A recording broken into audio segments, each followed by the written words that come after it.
Assalamualaikum warahmatullahi wabarakatuh. Saudara-saudaraku sebangsa dan setanah air. Kita tidak boleh lupa sejarah perjuangan bangsa Indonesia. Dalam perjuangan melawan Belanda, di mana Belanda mulai ketar-ketir atas semangat rakyat Indonesia yang ingin melawan penjajahan. Maka pada saat itu Belanda mendatangkan imigran Yaman.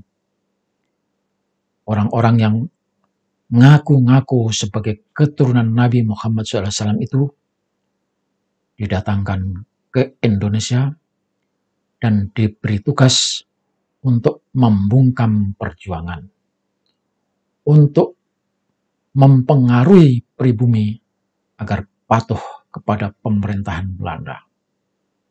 Maka jangan lupa, mereka adalah antek-antek Belanda, dan di antara tugas yang diberikan kepada mereka membantu penjajahan, mereka Habib-habib itu diangkat menjadi kapitan.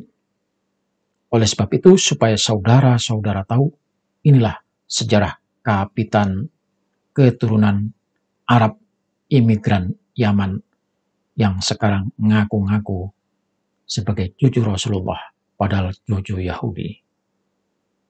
Sejarah Kapitan Arab bentukan Belanda. Kapitan Arab adalah posisi di kolonial Hindia Belanda ditunjuk dengan tugas memimpin etnis Arab Indonesia, yang biasanya hidup terkonsentrasi di daerah-daerah yang telah ditentukan kampung Arab.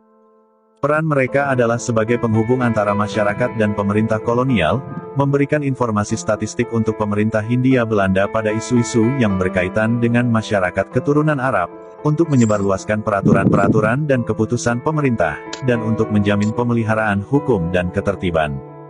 Dasar penunjukan. Pemerintah kolonial Hindia Belanda memiliki hukum konstitusi yang mengakui 3 kategori individu di Batavia, dan kemudian diterapkan ke tempat lain, yaitu orang Eropa, orang Timur Asing, dan pribumi. Orang-orang Arab, Tionghoa, dan India tergolong dalam kelompok Timur Asing itu. Karena semakin banyaknya imigran yang berdatangan dari Hadramaut, pemerintah Belanda mulai menerapkan aturan yang disebut Weekendstelsel pada tahun 1844 untuk memisahkan orang-orang Arab ini dari penduduk asli. Karena itu, pemerintah memerlukan seorang kepala kelompok yang disebut Kapitan Arab atau Kapten Arab, yang ditunjuk dari kalangan masyarakat Arab itu sendiri, sebagai titik kontak dan penghubung. Posisi yang serupa diberikan pula kepada masyarakat Tionghoa dengan sebutan Kapitan Cina. Lebih dari setengah jumlah keseluruhan Kapitan Arab yang ditunjuk oleh pemerintah kolonial adalah orang-orang non-Said. Keputusan ini dibuat untuk melemahkan anggapan sebagian Hadramit tradisional tentang status sosial mereka. Para kapten ini kadang-kadang didampingi dengan seorang asisten yang disebut Luitenant van de Kapitein der Arabieren atau hanya Lieutenant der Arabieren alias Letnan Arab. Kapitan Arab di berbagai daerah. Kapitan Arab pertama yang ditunjuk oleh pemerintah Hindia Belanda di Batavia adalah Said Naum, Said bin Salim Naum Basalamah, selama periode tahun 1844 sampai tahun 1864. Ia digantikan oleh Habib Muhammad bin Abu Bakar Al-Aidid untuk periode tahun 1864 sampai tahun 1877. Di antara orang-orang Arab lain yang memiliki posisi di Batavia, Jakarta, adalah Hasan Argoubi, Muhammad Umar Babehir, dan Umar bin Yusuf Mangus selama periode tahun 1902 sampai tahun 1931.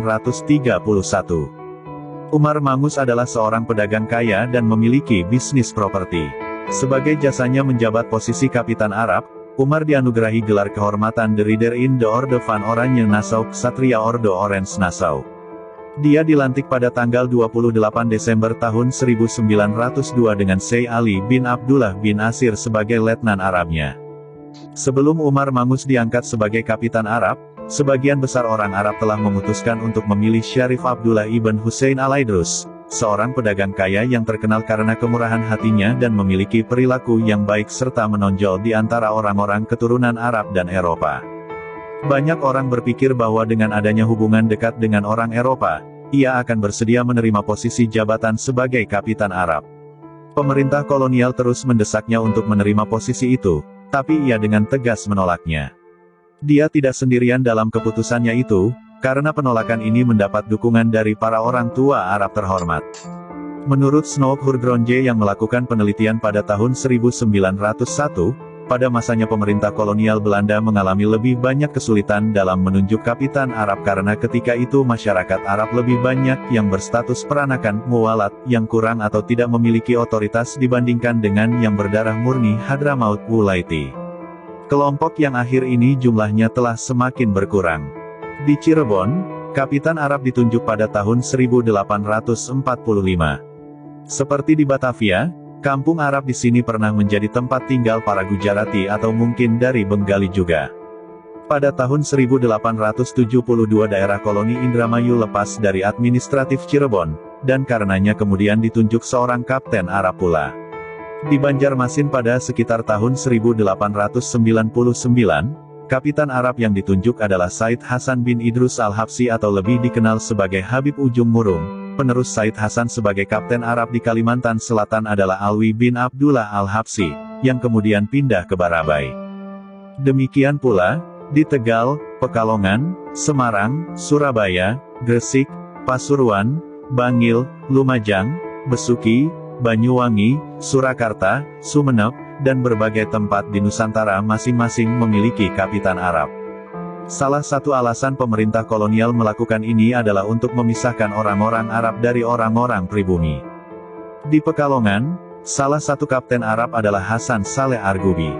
Di Bangil, beberapa orang yang pernah menjabat Kapitan Arab diantaranya Saleh bin Muhammad bin Said Sabaja, 1892, Muhammad bin Saleh Sabaja, 1920, dan Muhammad bin Salim Nabhan, 1930. Di Banyuwangi, beberapa keturunan Arab yang memegang posisi ini, antara lain, adalah Datuk Sulaiman Bauzir, Datuk Dahnan, Habib Assegaf, dan Ahmad Haddad. Di Pasuruan, yang menjabat Kapten Arab adalah seorang Sayyid bernama Alim Al-Qadri, yang merupakan kakek keponakan dari Hamid Al-Gadri.